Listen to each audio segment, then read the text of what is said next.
అనుకున్నాడు దేవుడు నువ్వు కావాలని, నిన్ను కనిపెంచాడు దేవుడు తనలా ఉండాలని. అనుకున్నాడు దేవుడు నువ్వు రావాలని, నిన్ను పుట్టించాడు దేవుడు తనతో ఉంటావని. కష్టమైనా సహిస్తాడు, జగములైనా సృజిస్తాడు, ప్రేమతో నిన్ను కన్నాడు నువ్వు దాటిపోవద్దని. బాధనైనా భరిస్తాడు, యుగములైనా నిరీక్షిస్తాడు, యేసునే వదులుకున్నాడు నిన్ను వదులుకోలేనని. అనుకున్నాడు దేవుడు నువ్వు కావాలని, నిన్ను కనిపెంచాడు దేవుడు తనలా ఉండాలని. అనుకున్నాడు దేవుడు నువ్వు రావాలని, నిన్ను పుట్టించాడు దేవుడు తనతో ఉంటావని.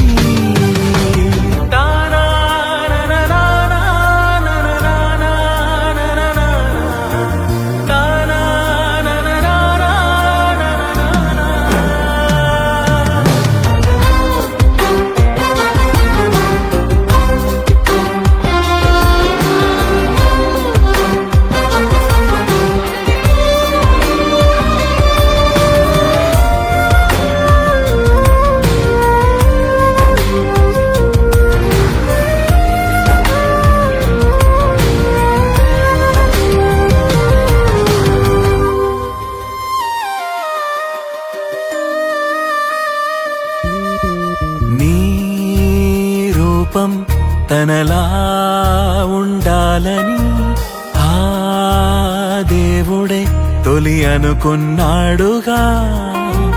నీ జననం సృష్టిలో కవింతగా ఆ దేవుడే నిన్ను రూపించాడుగా.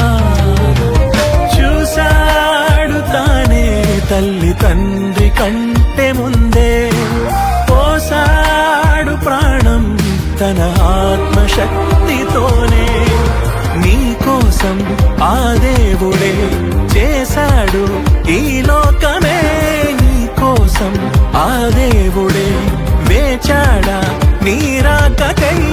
అనుకున్నాడుగా నువ్వు కావాలని, పిలిచేశాడుగా నువ్వు రావాలని. అనుకున్నాడు దేవుడు నువ్వు కావాలని, నిన్ను కనిపెంచాడు దేవుడు తనలా ఉండాలని.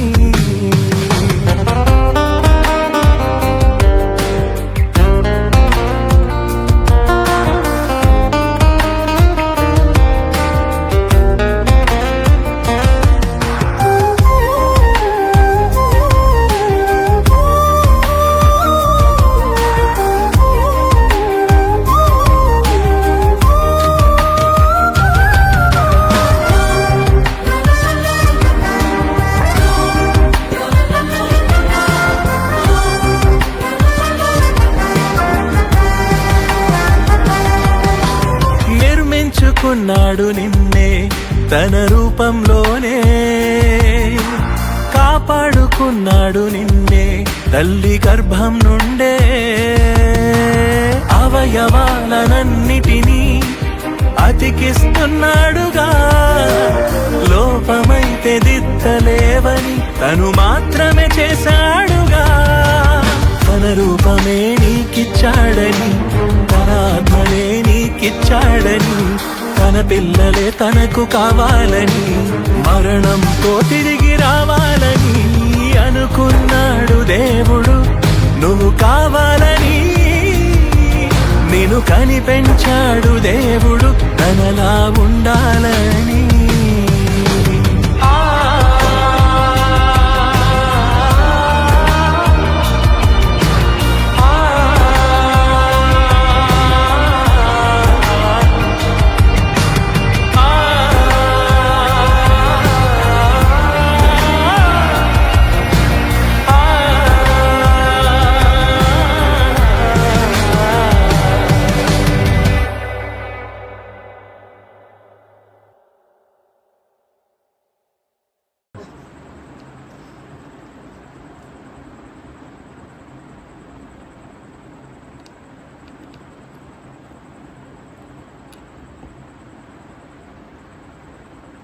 మంచిది. ప్రార్థన చేసుకున్నామండి.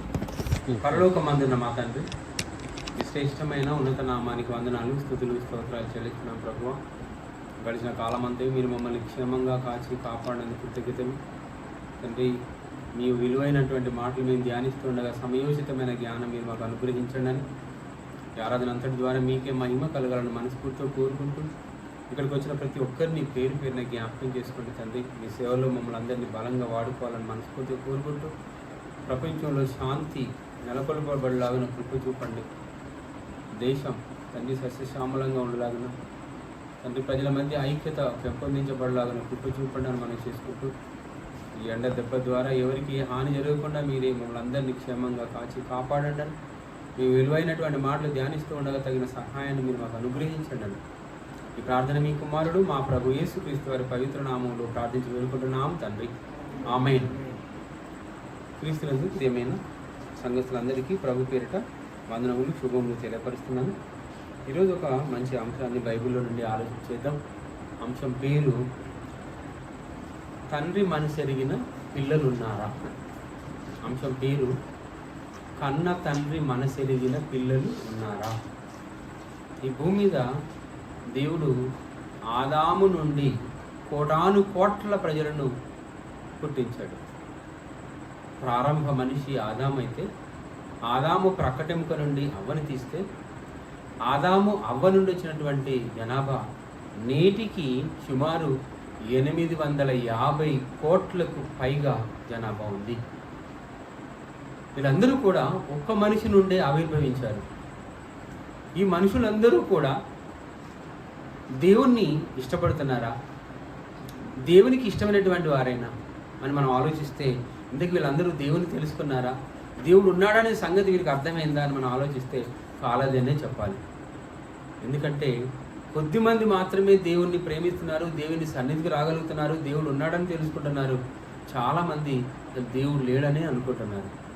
మరి ఇలాంటి భయంకర పరిస్థితులలో కన్న తండ్రి మనసెరిగిన పిల్లలు ఉన్నారా అనే విషయాన్ని మనం బైబిల్లో నుండి ఆలోచించేద్దాం. ముందుగా రోమీయుల రాసిన పత్రిక 11వ అధ్యాయం 34వ వచనం చదువుకుందామండి.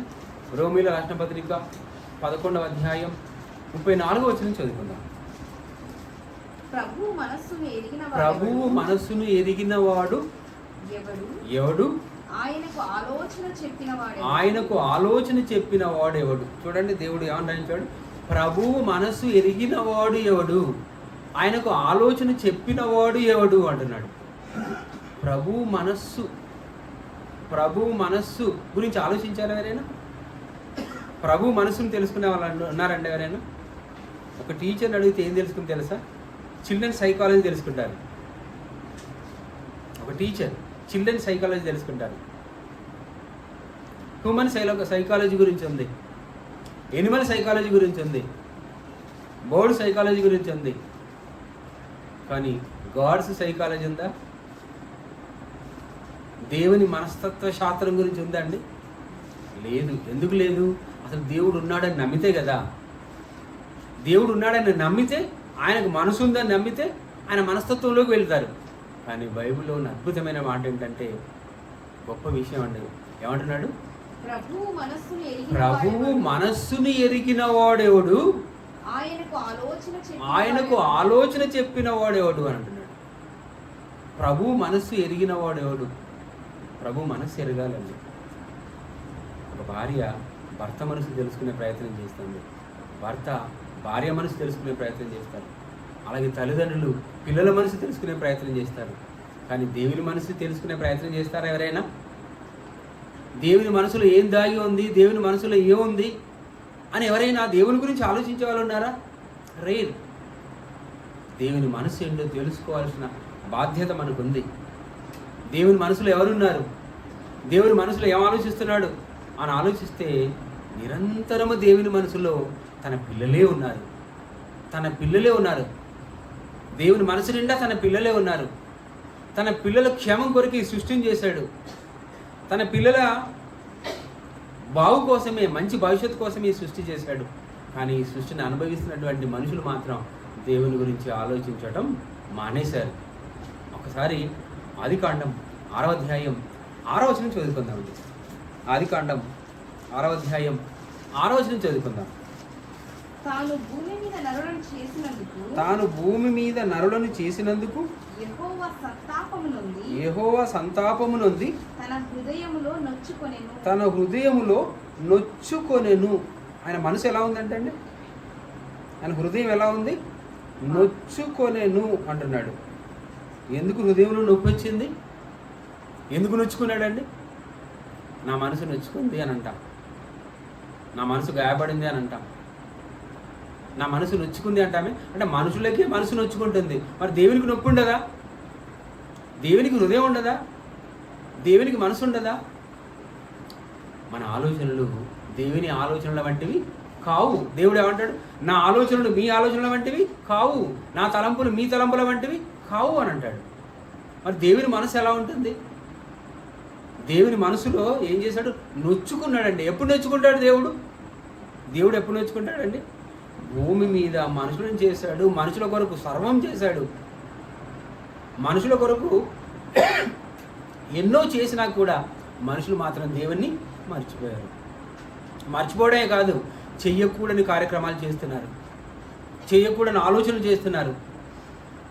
దేవుని మనసును నొప్పించారు. ఎన్నో హత్యలు, ఎన్నో మానభంగాలు, ఎన్నో అరాచకాలు, ఎన్నో దుష్కార్యాలు చేశారు. దేవుని మనసును నొప్పించారు. అందుకే దేవుడు ఏమన్నాడు? ఈ భూమి మీద నరులను చేసినందుకు యెహోవా సంతాపమునందెను, తన హృదయంలో నొచ్చుకున్నాడు. ఇలాంటి మనుషులనైనా నేను చేసింది? వీళ్ళు ఇలాగున్నారేంటి? నేను చేసిన మనుషులు నాలా ఉండాలి, నేను పరిశుద్ధుడు కనుక వీళ్ళు కూడా పరిశుద్ధిగా ఉండాలి. అలా కాకుండా ఘోరమైనటువంటి దుష్క్రియలు చేస్తున్నారు, దుష్కార్యాలు చేస్తున్నారు అని వీరి విషయంలో దేవుడు ఏం చేశాడు? మనసులో నొచ్చుకున్నాడు. మరొక సందర్భం ఆలోచిద్దామండి. మత్తయి సువార్త 3వ అధ్యాయం, మత్తయి సువార్త 3వ అధ్యాయంలో మరి యేసుక్రీస్తు బాప్తిస్మము తీసుకున్న తర్వాత 16వ వచనం చూద్దామా? యేసు బాప్తిస్మం పొందిన వెంటనే నీళ్ళలో నుండి ఒడ్డునకు వచ్చెను. ఇదిగో ఆకాశము తెరవబడెను. దేవుని ఆత్మ పావురం వలె దిగి తన మీదికి వచ్చుట చూచెను. మరియు ఇదిగో ఈయనే నా ప్రియ కుమారుడు. యేసుక్రీస్తు బాప్తిస్మం తీసుకొని ఒడ్డునకు వస్తున్నటువంటి సమయంలో దేవుని మనస్సు ఎలా ఉందో చూడండి. దేవుని మనస్సు ఎలా ఉందో చూడండి. ఏమంటున్నాడు చూడండి.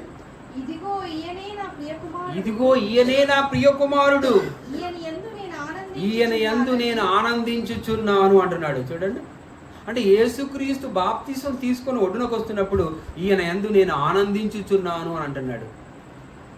ఆదికాండంలో నరులను చేసినందుకు దేవుడు హృదయములో నొచ్చుకున్నాడు. అక్కడేమో నొచ్చుకున్నాడు, ఇక్కడేమో ఆనందిస్తున్నాడు. చూడండి, ఎందుకనంటే ఒక వ్యక్తి మారితే ఆనందిస్తాడు.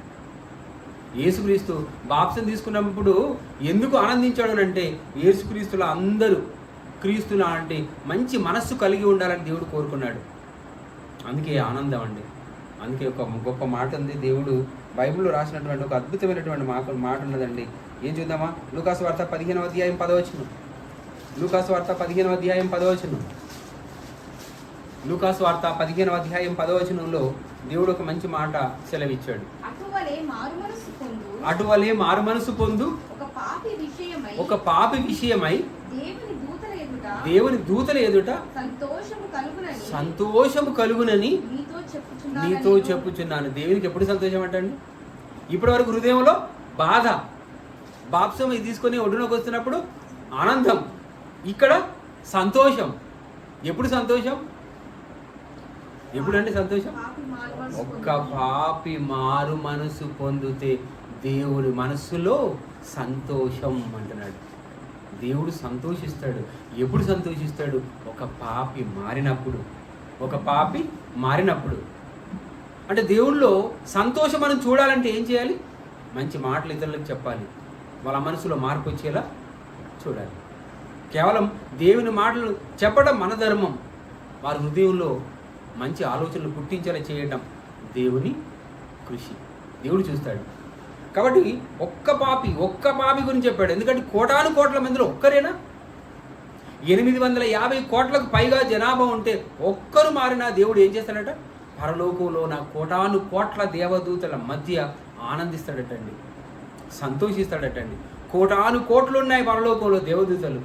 పరలోకంలో దేవదూతలు కోటాను కోట్లు ఉన్నాయి. ఆ కోటాను కోట్ల దేవదూతల సభలో దేవుడు ఆనందిస్తాడట. ఎందుకు? నా కుమారుడు ఈరోజు మారిపోయాడు, నా కుమార్తె మారిపోయింది, మనసు మార్చుకున్నారు, పవిత్ర జీవితాన్ని జీవించడానికి ఆరంభిస్తున్నారు, బాప్తిసం తీసుకున్నారని దేవదూతల ఎదుట దేవుడు ఆనందిస్తాడటండి, సంతోషిస్తాడటండి. దేవుని మనసు ఎలా ఉంది? సంతోషం. దేవుని మనసు ఆనందం. దేవుని మనసు నొచ్చుకోవటం. అంటే దేవునికి కూడా మనసు ఉంది చూడండి. ఒక తండ్రి హృదయం ఎలా ఉంటుంది అని మనం ఆలోచిస్తే దేవుడు మంచి మాటలు బైబిల్లో రాయించాడు. లూకాసు వార్త 15వ అధ్యాయం 20వ వచనం చదువుకుందాం అండి. లూకాసు వార్త 15వ అధ్యాయం 20వ వచనం చదువుకుందాం. ఒక తండ్రి హృదయం ఎలా ఉంటుంది, ఒక తండ్రి హృదయం ఎలా ఉంటుందో చెప్తూ దేవుని హృదయం ఎలా ఉంటుందో చెప్తున్నాడు. ఎందుకంటే దేవుడు మనందరికీ తండ్రి కదా. యేసుప్రభువు ఏమన్నాడు? పరలోకానికి ఆరోహణం అయిపోతున్నప్పుడు మీ తండ్రియు నా తండ్రియునైనా దేవుని యొద్దకు ఎక్కిపోవుచున్నాను అని అన్నాడు. నా తండ్రి ఒక్కడే అనలేదండి, మీ తండ్రియు మా తండ్రియు అయినటువంటి దేవుని యొద్దకు ఎక్కిపోవుచున్నాను అని అన్నాడు. కాబట్టి అక్కడ తండ్రి హృదయం ఎలా ఉంటుందో, తండ్రి మనసు ఎలా ఉంటుందో అని చెప్పడానికి ఒక మంచి మాటను బైబిల్లో రాయించాడు. లూకాసు వార్త 15వ అధ్యాయం 20వ వచనం. వాడింకా దూరముగా నున్నప్పుడు తండ్రి వారిని చూచి కనికరపడి పరిగెత్తి వాని మెడ మీద పడి ముద్దు పెట్టుకొనెను. ఎవరండి? వృద్ధాప్యంలో ఉన్నటువంటి ఒక తండ్రి. వృద్ధాప్యంలో ఉన్నాడు చూడండి. ఆ తండ్రి తన ఇంట్లో నుండి ఆశని పంచుకొని పోయినటువంటి చిన్న కుమారుని గురించి ఎన్నో రోజుల్లో చూస్తున్నాడు. నా కుమారుడు తిరిగి వస్తాడు అని దారి కాస్తున్నాడు చూడండి. దూరముగా ఉన్నప్పుడే తండ్రి మనస్సు కుమారుని మీద పడింది చూడండి. దూరముగా ఉన్నప్పుడే దారి గుండా వస్తున్నటువంటి చిన్న కుమారుని మీద తన మనసు చూపు పడింది అని అంటే అర్థం ఏంటన్నమాట? ఎప్పుడు మనసు ఎక్కడ వైపు చూస్తున్నాడు? తన చూపు ఎటువైపు చూస్తున్నాడు? దారి వైపే చూస్తున్నాడని అర్థమైంది మనకి. ఎందుకు? దూరంగా ఉన్నప్పుడే చూస్తాడంటే అర్థం ఏంటి? ఎప్పుడు కూడా నా కుమారుడు ఏ దారి గుండా వస్తాడో, నా కుమారుడు ఏ రోజు వస్తాడో, తప్పిపోయిన నా కుమారుడు మళ్ళీ మా ఇంటికి ఎప్పుడు చేరుకుంటాడో తండ్రి మనసు చూడండి. ప్రతి నిత్యము ఆలోచిస్తాడండి. ఒక తండ్రి తన తప్పిపోయిన కుమారుడు గురించి నిత్యం ఆలోచిస్తుంటాడు. ఒకరోజు దారి గుండా రానే వస్తున్నాడు. అందుకే దూరంగా ఉన్నప్పుడే కుమారుని మీద కోపం కాదు, కుమారుని మీద కనికరించి ఉంచాడు, జాలిపడ్డాడు. ఆ కుమారుడు వస్తున్నా, తన ఇంటి దగ్గరికి వస్తాడని ఆలోచించకుండా, వస్తాడని వెయిట్ చేయకుండా పరిగెత్తుకుంటూ వెళ్తున్నాడు చూడండి. అది తండ్రి ప్రేమ. వృద్ధాప్యంలో ఉన్నటువంటి ఒక ముసలి తండ్రి పరిగెత్తుకుంటూ వెళ్తున్నాడు. ఎవరి కోసం? తన కుమారుని కోసం.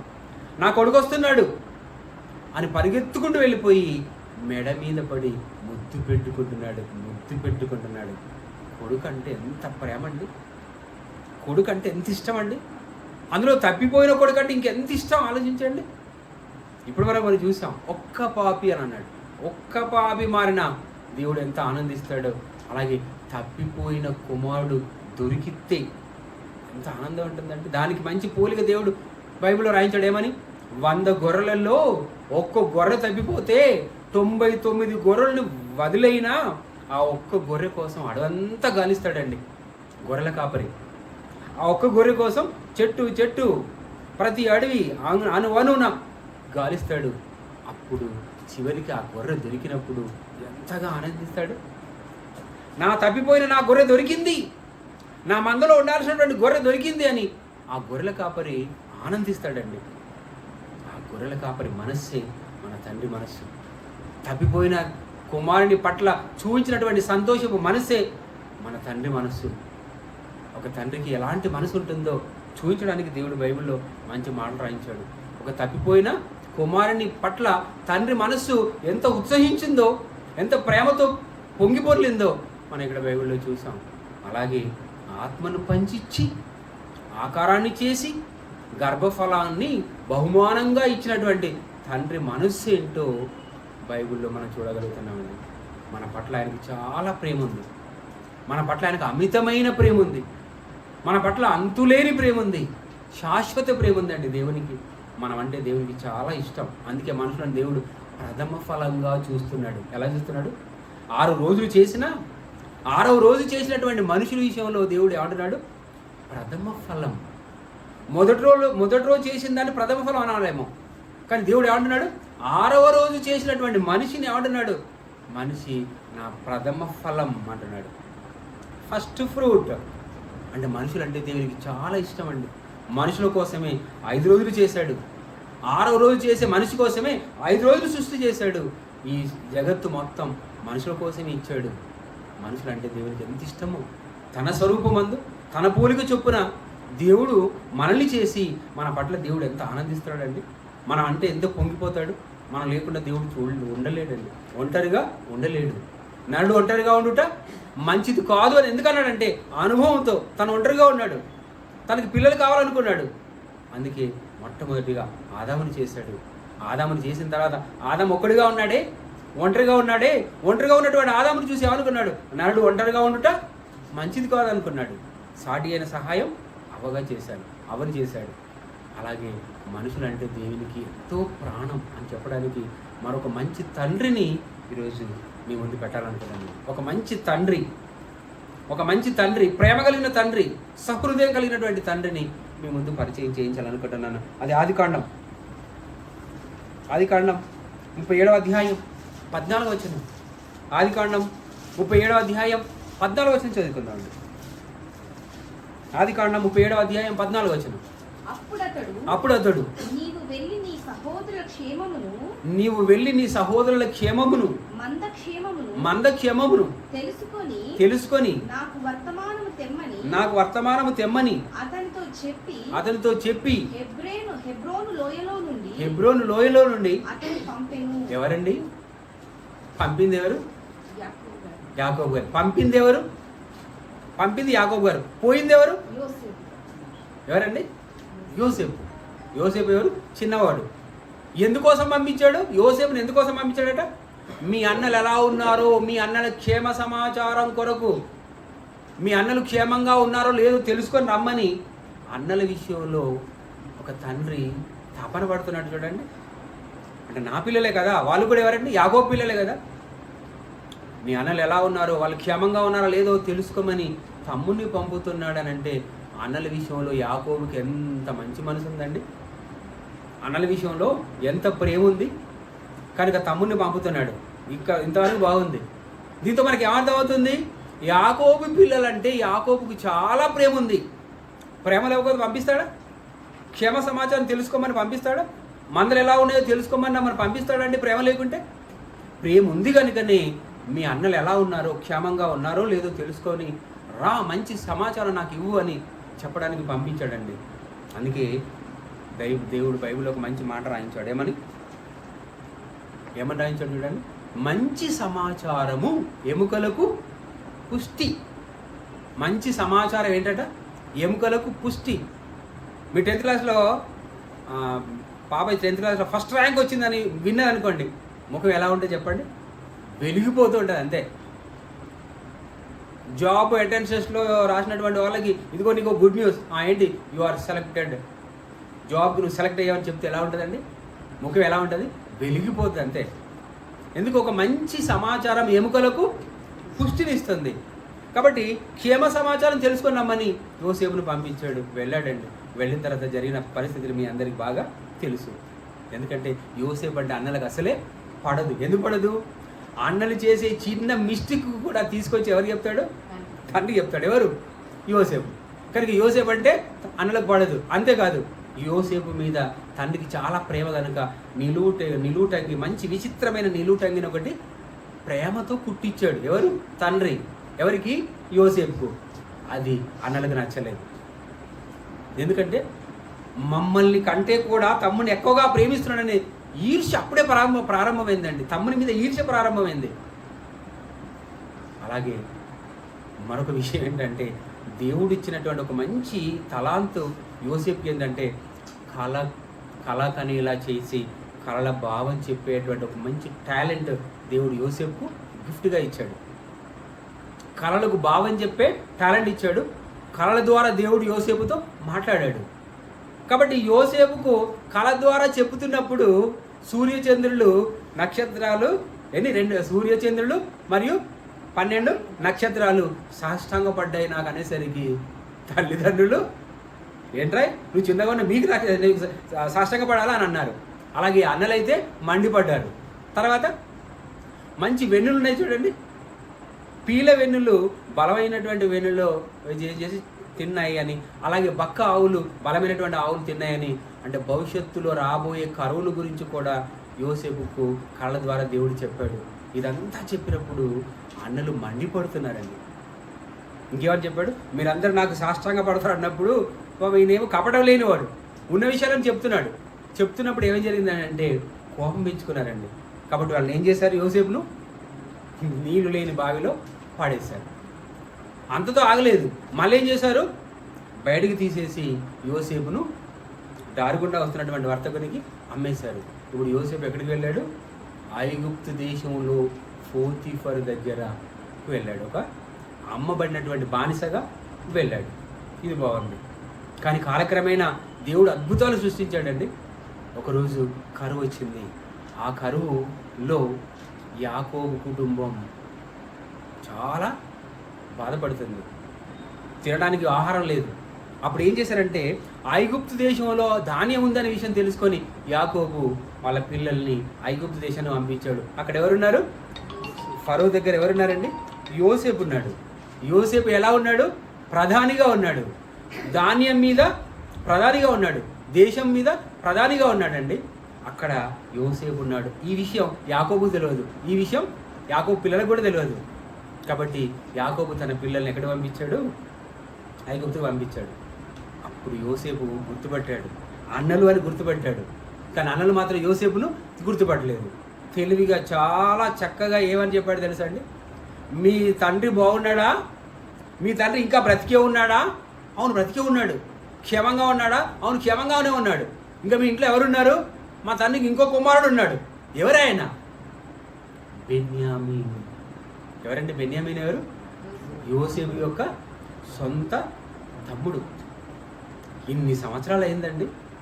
తమ్ముని చూడాలని ఉందా లేదా అన్నకి, యోసేపుకు మరీ ఉంది, యాకోబును కూడా చూడాలని ఉంది. కనుక ఒక మెలిక పెట్టాడు. ఏం చేశాడు తెలుసా, మీరు వెళ్ళి మీ తమ్ముడైనటువంటి బెన్యామీన్ను తీసుకొస్తే మీకు ధాన్యం ఇస్తాను చెప్పండి. అప్పుడు తప్పని పరిస్థితుల్లో ఏం చేశారో తెలుసా అండి, బెన్యామీన్ పంపిస్తాను అన్నాడా అని మనం ఆలోచిస్తే, బెన్యామీన్ పంపిస్తేనే నీకు ధాన్యం ఇస్తానని అన్నప్పుడు ఏం జరిగిందో చూడండి ఒకసారి. ఆదికాండం 42వ అధ్యాయం 36వ వచనం చదువుకుందాం. ఆదికాండం 42వ అధ్యాయం 4వ వచనం చదువుకుందాం. ఆదికాండం 42వ అధ్యాయం 4వ వచనం చదువుకుందాం. అయినను ఇతనికి హాని సంభవించునేమో అని యాకోబు యోసేపు తమ్ముడగు బెన్యామీనును అతని అన్నలతో పంపినవాడు కాడు. ఎందుకు, అప్పటికి యోసేపు చనిపోయాడనే అబద్ధం చెప్పారు. యోసేపు చనిపోయాడు, దుష్ట మృగాలు చంపాయి అని ఆనవాళ్ళు ఏం చేశారు, విచిత్రపు నిలువుటంగిని ఏం చేశారంటే ఒక గొర్రెలను కోసి ఆ రక్తంలో ముంచి తండ్రికి చూపించారు. ఇదిగో మీ కుమారుడైన వాడు యోసేపు చనిపోయాడు అని చెప్పేశారు. ఆ అబద్ధపు మాటకు కృంగిపోయాడు, చాలా ఏడ్చాడండి. యాకోబు ఏడ్చుకుంటూ ఉన్నాడు. యోసేపు చనిపోయాడనే ఆలోచనలో ఉండి ఏడుస్తున్నాడు, దుఃఖ సాగరంలో ఉన్నాడండి. అలాంటి పరిస్థితులలో ఇప్పుడు ఒకగానొక కుమారుడు ఎవరున్నారు ఇంట్లో, బెన్యామీన్ ఉన్నాడు. బెన్యామీన్ కూడా వాళ్ళు రమ్మని అన్నప్పుడు యాకోబు ఏం చేస్తున్నాడు, పంపియను అన్నాడు. కానీ యోసేపు ఏం చేశాడు, బెన్యామీన్ తీసుకొస్తేనే మీకు ఆహారం ఇస్తాను, అంతేకాదు లేకుంటే మీరు ఎవరు మీరు సిఐడి ఆఫీసర్ లేదంటే ఒక మంచి స్పైస్, అదే తెలుగులో ఎవరు తెలుసా, వేగుల వారి. Very nice. మీరు వేగుల వారినిగా నేను భావించవలసి వస్తుంది. అమ్మ వద్దండి, మేము వేగుల వారి కాము, మేము మంచి కుటుంబం అని అన్నప్పుడు నిజంగా మీరు వేగుల వారు కారు అని నా దగ్గర మీరు నిరూపించుకోవాలంటే మీ తమ్ముడిని తీసుకొని రావాల్సిందే అని అన్నప్పుడు ఈ విషయం యాకోబు చెప్పాడండి. ఇక తప్పని పరిస్థితిలో చూడండి 38వ వచనం, 42వ అధ్యాయం 38వ వచనం చదువుతున్నాం. అయితే అతడు నా కుమారుడు మీతో వెళ్ళనీయను, అతని అన్న చనిపోయాను. ఎవరు అన్న అంటే ఇక్కడ యోసేపు చనిపోయిన అంటున్నాడంటే మరి అన్నలు ఏమని చెప్పారు? చనిపోయాడు అని చెప్పాడు కనుక యాకోబు ఏమనుకుంటున్నాడు? చనిపోయాడని నమ్ముతున్నాడు. కనుక మీ అన్న చనిపోయాను, ఇతడు మాత్రమే మిగిలి ఉన్నాడు. మీరు పోవు మార్గమున ఇతనికి హాని సంభవించిన ఎడల నెరసిన వెంట్రుకలు కలిగిన మృతుల లోకములోనికి దుఃఖముతో దిగిపోవునట్లు చేయుదురని చెప్పాను. ఇప్పుడు మీరు ఆల్రెడీ యోసేపు చనిపోయాడు, ఒకగానొకన్నటువంటి చిన్న కుమారుడు బెన్యామీను, ఇతను కూడా తీసుకుపోతున్నప్పుడు ఏమైనా హాని జరిగితే ఇక నేను భరించలేను, నెరిసిన వెంట్రుకలతో ఉన్నటువంటి వృద్ధాప్యంలో ఉన్నటువంటి నేను ఏమైపోతాను? 3వ లోకానికి, అంటే నేను చనిపోతాను అని చెప్తున్నాడు. అంటే బెన్యామీను మీద ఎంత ప్రాణం పెట్టుకున్నాడండి. ఒక తండ్రి కుమారుడి మీద ఎంత ప్రాణం పెట్టుకున్నాడు. ఒక తండ్రి యోసేపు గురించి విలపిస్తున్నాడు అని అంటే ఎంత ప్రాణంతో చూసుకుంటున్నాడు, ఎంతగా ప్రేమిస్తున్నాడు అనడానికి మరొక మంచి మాట 37వ అధ్యాయం ఆదికాండం 37వ అధ్యాయం 34వ వచనం చదువుకుందాం. ఆదికాండం 37వ అధ్యాయం 34వ వచనం చదువుకుందాం. ఆదికాండం 37వ అధ్యాయం 34వ వచనం. యాకోబు తన బట్టలు చింపుకొని తన నడుమున గోనపట్ట కట్టుకొని అనేక దినములు తన కుమారుని నిమిత్తము ఎవరి కోసం అంటే అంగలారుస్తున్నాడు? ఎవరా కుమారుడు? యోసేపు. ఎందుకంటే యోసేపు చనిపోయాడనే సంగతి చెప్పినప్పుడు అతడు ఏం చేస్తున్నాడు? విలపిస్తున్నాడు అండి, ఏడుస్తున్నాడు. ఆయన ఏడుపుకు హాంతు లేదు, అద్దు లేకుండా ఏడుస్తున్నాడు అండి. నిరంతరం దుఃఖ సాగరంలో ఉన్నాడు. తర్వాత వచనం చూడండి, 35వ వచనం. అతని కుమారులందరూ అతని కుమార్తెలందరూ అతని ఓదార్చుటకు ఎంతో ప్రయత్నం చేశారు, కానీ అయితే అతడు ఓదార్పు పొందనొల్లక అంటే అనేక దినాలు ఏడుస్తున్నాడండి. తన కొడుకు మీద ఎంత ప్రేమ ఉంటే కానీ అలా ఏడవరు చెప్పండి? ఎంత ప్రేమ ఉంటే అలా ఏడుస్తాడు. కనుక ఆ ప్రేమతో ఏడుస్తున్నప్పుడు తన కుమారులు కానీ కుమార్తెలు కానీ ఎంత ఓదార్చినా కూడా యాకోబు ఓదార్పు నొందలేదనంటే అతని హృదయం నిండా కూడా దుఃఖం నిండి ఉంది. ఎవరి విషయంలో? యోసేపు విషయంలో. ఎందుకు? ఒక అబద్ధం ఆడారండి. యోసేపు చనిపోయాడని ఒక అబద్ధం ఆడారు. ఆ అబద్ధం నిజమని నమ్మి తండ్రి ఏం చేస్తున్నాడు? ఏడుస్తున్నాడు అండి. అలాంటి ఒక మంచి సందర్భం 44వ అధ్యాయం 31వ వచనం చదువుతున్నాం. 44వ అధ్యాయం 31వ వచనం. ఇలా ఏడుస్తున్నప్పుడు ఆహారం కోసం ఏం చేశారు తెలుసా? వీళ్ళు ఆహారం కోసం ఏం చేశారు తెలుసా అండి?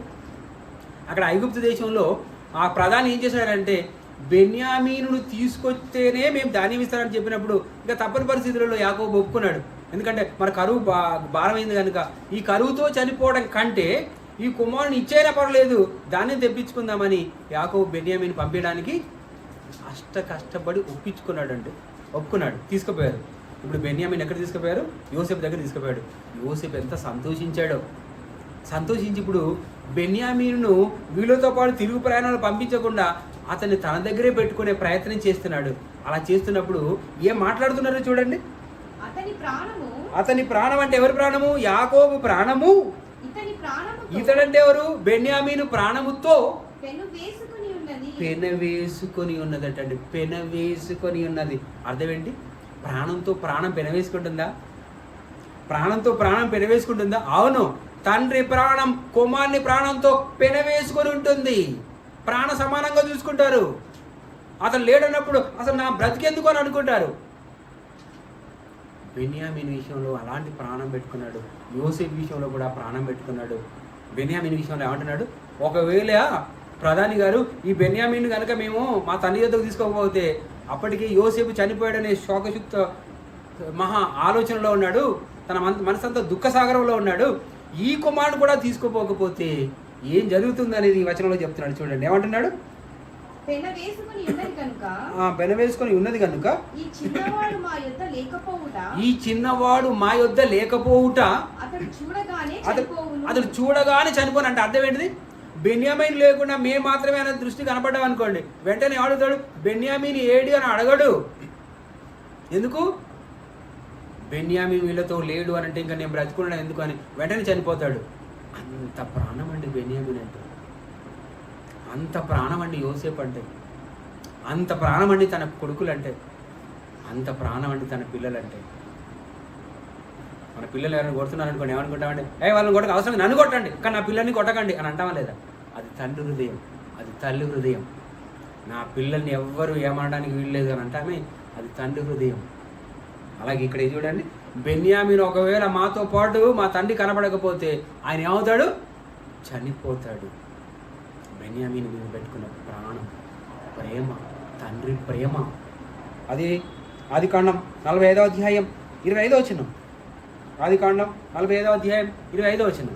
వారు ఐగుప్తు నుండి బయలుదేరి కనాను దేశమునకు తన తండ్రి అయిన యాకోబు నొద్దకు వచ్చి యోసేపు ఇంకా బ్రతికి ఉండి ఐగుప్తు దేశం అంతటిని ఏలుచున్నాడని అతడికి తెలియజేసి. ఎవరండి?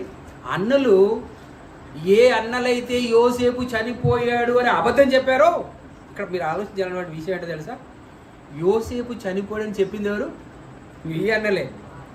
ఇప్పుడు ఈ అన్నలే మాట మార్చి తండ్రికి ఏమని చెప్తున్నారు? యోసేపు ఐగుప్తు దేశంలో బ్రతికే ఉన్నాడు, ప్రధానిగా ఉన్నాడు, ధాన్యాగారం అంతటి మీద నాయకుడుగా ఉన్నాడు అని నిజం చెప్తున్నాడండి. ఈ మాట విన్న తర్వాత 26వ వచనం చూడండి. ఈ మాట యాకోబు విన్న తర్వాత ఏమవుతాడండి? ఈ చెవులకు ఏమని వినిపించారు? యోసేపు చనిపోయాడని వినిపించారా లేదా? మళ్ళీ చెవులకు ఏమని వినిపిస్తున్నారు? యోసేపు బ్రతికే ఉన్నాడని వినిపిస్తున్నారు. ఆ మాట విన్న తర్వాత యాకోబు ఏమని చూడండి. అయితే అతడు వారి మాట నమ్మలేదు గనుక అతడు ఏమాడండి? నిశ్చేష్టుడైపోయాడు. అంటే అర్థమైంది. నిశ్చేష్టుడు అంటే అర్థమైంది, కదలలేదు, మెదలలేదు, కళ్ళు అలాగే నిలిపాడు అనమాట. ఏంటి నేను ఏం వింటున్నాను? నా కుమారుడు చనిపోయాడే, ఇన్ని రోజులు ఏడ్చానే, ఎంతమంది ఓదార్చా, నేను ఓదార్పు నందలేదే. నిశ్చేష్టుడైపోయాడండి, నిర్గాంతపోయాడు, ఆశ్చర్యపడిపోయాడు. నా కొడుకు బ్రతికున్నాడా ఇంకా? అంటే ఈ మాట తట్టుకోవడానికి, ఈ మాట వినడానికి, ఒప్పుకోవడానికి మనసు ఒప్పుకుంటుందండి? ఏ బ్రెయిన్లో అయితే ఆలోచనలు వచ్చాయి, ఏ మనసులో అయితే చనిపోయాడనే సంకేతం ఉందో, ఇప్పుడు బ్రతికున్నాడనే సంకేతం ఎలా జీర్ణించుకుంటారు? తర్వాత వచనం చదవండి, 26వ వచనం. 27. అప్పుడు వారు యోసేపు తమతో చెప్పిన మాటలన్నిటినీ యాకోబుతో చెప్పిరి. అతడు తన్ను ఎక్కించుకొని పోవుటకు యోసేపు పంపిన బండ్లు చూచినప్పుడు వారి తండ్రి అయిన యాకోబు ప్రాణము తెప్పరిల్లెను. ఒక చేపను ఒట్టికేసిన తర్వాత చేప ప్రాణం ఏమవుతుందండి? విలవిలాడుతుంది, కొట్టుకుంటుంది. ఆ కొట్టుకుంటున్నటువంటి చేపను తీసి నీళ్ళల్లో పడేస్తే ఎలా ఉంటుందండి? తన ప్రాణం తెప్పరిల్లుతుంది. అప్పటి వరకు చనిపోయాడు యోసేపు అనుకున్నటువంటి ప్రాణం ఆ యోసేపు పంపించినటువంటి బండ్లను చూసిన తర్వాత, ఈ బండ్లు మన ఊళ్ళో ఉండేటి బండ్లు అయితే కావు కనుక ఆ బండ్లను చూసిన తర్వాత, వీళ్ళు చెప్పిన మాటలన్నీ విన్న తర్వాత యాకోబుకు నమ్మకం కుదురుతుంది. ఈ బండ్లను చూసిన తర్వాత, యోసేపు చెప్పిన మాటలు యాకోబు చెవులు వినిపించిన తర్వాత యాకోబులో ఆలోచనలు చిగురిస్తున్నాయి. బ్రతికున్నాడనే మాట నిజమైతే బాగుండు కదా అనుకుంటారు లేదండి? వీళ్ళు చెప్పిన మాట నిజమైతే బాగుండు కదా అని అనుకొని ఇప్పుడు ఏమనుకుంటున్నారు చూడండి. తర్వాత వచనం. అప్పుడు ఇజ్రాయేలు ఎవరండి? ఎవరు అంతకంటే ముందు చూస్తున్నారు. ఇంతే చాలు అనకండి ముందు ఒక మాట ఉందండి. తెప్పరిల్లను. అప్పుడు ఇజ్రాయేలు ఇంతే చాలును, నా కుమారుడైన యోసేపు ఇంకా బ్రతికి ఉన్నాడు, నేను చావక మునుపు వెళ్ళి అతన్ని చూచెదనని చెప్పాను. ప్రాణం తెప్పరిల్లిందంటే ఎంత హాయిగా ఉందో. నా కొడుకు ఇంకా బ్రతికే ఉన్నాడా? నేను చావడానికంటే ముందు నా కుమారుని చూడాలి, నా కుమారుని చూసిన తర్వాతనే చావాలి అని అనుకున్నాడు. అందుకే 46వ అధ్యాయం 29వ వచనం. 46వ అధ్యాయం ఆదికాండం 29వ వచనం. యోసేపు తన రథమును సిద్ధం చేసి తన తండ్రి అయిన ఇజ్రాయేలును ఎదుర్కొనుటకు గోషేనుకు వెళ్ళి ఎవరికి? యాకోబు కనపడ్డాడండి. రథాన్ని సిద్ధం చేసుకున్నాడు. స్వయంగా తన తండ్రి దగ్గరికి వచ్చాడు. గోషేను దేశానికి వచ్చేసి యాకోబు దగ్గరికి వచ్చేసి తను కనపరుచుకున్నాడండి. అంటే యాకోబు ముందు ఎవరున్నారు? యోసేపు ఉన్నాడు. చూస్తే ఎలా అయిపోతాడండి, ఏమైపోతాడు చూడండి. నెక్స్ట్ తర్వాత అప్పుడు అతడు అతని మెడ మీద పడి అతని మెడ పట్టుకొని ఎంతో ఏడ్చాడు. కుమారుడా, నువ్వు చనిపోయావని అనుకున్నాను. ఇప్పటిదాకా మనం తప్పిపోయిన కుమారుడి విషయంలో మనం ఆలోచించామండి. తండ్రి ఏం చేశాడు? తప్పిపోయిన కుమారుని చూసి మెడ మీద పడి ముద్దులు పెట్టుకొని ఎంత కౌగులించుకున్నాడు, సంతోషించాడు. అలాగే ఈ తప్పిపోయిన కుమారుడే కాదు, చనిపోయిన కుమారుడు అనుకున్నాడు. తప్పిపోతే బాగుంటుంది. తప్పిపోయిన కుమారుడు కాదు ఇక్కడ, చనిపోయిన కుమారుడు. ఈయనకు తెలిసినంత వరకు ఆ కుమారుని చూసిన తర్వాత నిశ్చేషుడైపోయాడు, సంతోషించాడు, తన మెడ మీద పడ్డాడు, ఆనందించాడండి. ఆనంద బాష్పాలు, ఏడ్చాడు. ఎవరు? తండ్రి. ఎప్పుడు ఏడుపు వస్తుందండి? ఎందుకు ఏడుపు వస్తుంది? ప్రేమ. తండ్రి ప్రేమ శాశ్వతమైన ప్రేమ, మనుషులు కొలవలేని ప్రేమ, విలువైన ప్రేమ, కపటం లేని ప్రేమ, నిజాయితీ కలిగిన ప్రేమ, శాశ్వత ప్రేమ, వాత్సల్య ప్రేమ. యాకోబు చూపిన ప్రేమ. ఒక తండ్రి, ఒక మానవుడు తన కుమారుడి మీద చూపించిన పుత్రవాత్సల్యం అంటాం. ఒక తండ్రి పుత్రుడి మీద చూపించిన పుత్రవాత్సల్యం. ఇది భూమి మీద యాకోబు యోసేపుల విషయంలో చూసాం, యాకోబు బెన్యామీనుల విషయం చూసాం, తప్పిపోయిన కుమారుని విషయంలో తండ్రి ప్రేమను చూసాం. మరి పరలోకపు తండ్రి ఆయన ప్రేమ ఎలా ఉంటుందండి? ముగించుకుందాం. మత్తయి సువార్త 23వ అధ్యాయం 37వ వచనం. మత్తయి సువార్త 23వ అధ్యాయం 37వ వచనం. యెరూషలేమా యెరూషలేమా, ప్రవక్తలను చంపుచును, నీ యొద్దకు పంపబడిన వారిని రాళ్లతో కొట్టుచును. ఉండుదానా, కోడి తన పిల్లలను రెక్కల క్రిందికి ఎలాగూ చేర్చుకొనును, అలాగు నేను నీ పిల్లలను ఎన్ని మారులు చేర్చుకోవాలనుకున్నాను కానీ చేర్చుకొనవలనని యుంటిని కానీ మీరు ఒల్లకపోతిరి. అంటే ఇజ్రాయేలును దేవుడు ఎన్నిసార్లు తప్పు చేసినా మళ్ళీ బాగు చేసుకోవాలనుకున్నాడు, ఎన్నిసార్లు పొరపాటు చేసినా మళ్ళీ సరి చేసుకోవాలనుకున్నాడు. ఎంతసేపు ఇజ్రాయేల్ని ఏం చేశాడు? తన రెక్కల మాటన దాచుకోవాలనుకున్నాడు అండి. ఒక కోడి తన రెక్కల కింద దాచిపెట్టుకుంటుంది. ఈలోపు గద్ద వచ్చింది అనుకోండి, ఏం చేసేది కోడి? గద్దను చూసి తల్లి కోడి పారిపోతా? లేదు, గద్దను తరిమి కొడుతుందండి. గద్దను తరిమి వెళ్ళగొడుతుంది. తన పిల్లల ప్రాణాలను కాపాడుతుంది. అది తల్లి కోడి పిల్లల మీద చూపించే ప్రేమ. అలాగే నేను కూడా మిమ్మల్ని నా రెక్కల కింద దాచుకోవాలనుకున్నాను. ఇజ్రాయేల్ పట్ల దేవుడు చూపించే ప్రేమ. అలాగే దేవుని పట్ల మనకున్నటువంటి ప్రేమ ఎలాంటిది? మన పట్ల దేవునికున్న ప్రేమ ఎలాగో చూస్తున్నాం, శాశ్వతమైన ప్రేమ. చివరికి మాట చదువుకుందాము. ఏం తెలుసా? కీర్తన 30వ అధ్యాయం 3వ వచనం. కీర్తన 90వ అధ్యాయం 3వ వచనం. కీర్తనలు 90వ అధ్యాయం 3వ వచనం చదువుకుందాం. కీర్తనల గ్రంథం 90వ అధ్యాయం 3వ వచనం చదువుకుందాం. నీవు మనుషులను మంటికి మార్చుచున్నావు, నరులారా తిరిగి రండని దేవుడు ఏమని సెలవిస్తున్నాడండి? నరులారా తిరిగి రండి, నరులారా తిరిగి రండి. మీరు లేకుంటే నేను ఉండలేను, మీరు రాకుంటే నేను ఉండలేను, నేను ఒంటరిగా ఉండలేను, నాతో మీరు ఉండాలి. నరులారా తిరిగి రండి. భూమికి వెళ్తున్నారే, వెళ్ళిన మీరు మళ్ళీ తిరిగి రావాలి. రావటంలో మిస్ అయిపోతే నరకాగ్ని గుండానికి వెళ్తారు. జాగ్రత్త. ఇక్కడ నుండి నేను మిమ్మల్ని పంపిస్తున్నాను, నేనున్న చోటు నుండి మిమ్మల్ని పంపిస్తున్నాను, మీరు మళ్ళీ నా యుద్ధకు తిరిగి రండి అని అంటున్నాడంటే మన పట్ల దేవునికున్న ప్రేమ ఏంటో. అమితమైన ప్రేమ, శాశ్వతమైన ప్రేమ, ఎనలేని ప్రేమ, అవధులు లేని ప్రేమ. మన పట్ల దేవునికున్న ప్రేమ, అది కన్న తండ్రి ప్రేమ. ముగించుకుందాం. 1 పేతురు 5:7 చదువుకుందాం. ముగింపులో 1 పేతురు 5వ అధ్యాయం 7వ వచనం చదువుకుందాం. 1 పేతురు 5వ అధ్యాయం 7వ వచనం. ఆయన మిమ్మల్ని గూర్చి చింతించుచున్నాడు. ఎవరండి? మన కన్న తండ్రి మన గూర్చి చింతించుచున్నాడు. నా పిల్లలు అని.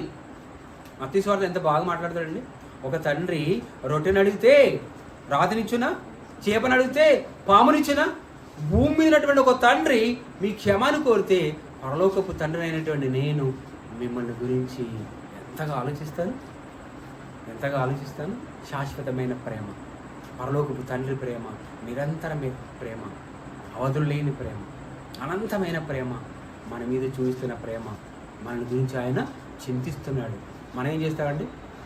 మన అక్కర కోసం మనం ఆలోచిస్తాం, కానీ ఆయన ఏమంటున్నాడు దేవుడు? మీకు అక్కరగానున్నవేవో మీరు అడగక మునుపే నేను ఇస్తాను, మీరు అడగక ముందే నేను ఇస్తాను అంటున్నాడు. అంటే మన పట్ల మనం మన గురించి ఆలోచించుకోవాల్సిన అవసరమే లేదు. ఎందుకంటే మన గురించి ఎవరు ఆలోచిస్తున్నారు? దేవుడు ఆలోచిస్తున్నాడు. మీ చింత యావత్తు ఆయన మీద వేయండి. ఆయన మన గురించి చింతిస్తున్నాడు. ఆయన మనసు నిండా మనుషులే ఉన్నారు. ఆ మనసు నిండా మనమే ఉన్నాం. ఆయన మనసులో మనం ఉన్నాం. ఎప్పటికీ కూడా ఆయన యొద్దకు చేరుకోవాలని దేవుడు కోరుకుంటున్నాడు. కనుక దేవుడు శాశ్వత ప్రేమికుడు. ఒక యాకోబులో ప్రేమ చూసాం, తప్పిపోయిన కుమారుని తండ్రిలో ప్రేమ చూసాం, ఒక తల్లి కోడిలో ప్రేమ చూసాం. పరలోకపు తండ్రిలో శాశ్వత ప్రేమ చూపిస్తున్నాం. ఆ ప్రేమ నిరంతర ప్రేమ మనుడు దేవుడు. అలాగే యేసుక్రీస్తు మనల్ని ప్రేమిస్తున్నాడు. ప్రేమస్వరూపి దేవుడు, ప్రేమస్వరూపి. కనుక మన కన్న తండ్రి ప్రేమలో మనం ఎదుగుదాం, కన్న తండ్రి ప్రేమలో మనం ఉందాం, కన్న తండ్రి ప్రేమలో నిరంతరం కొనసాగుదామని మీ అందరికీ మనం చేస్తూ ఈ మాట ఇద్దరితో నోడుతుంది. Thank you everybody. Thank you అండి.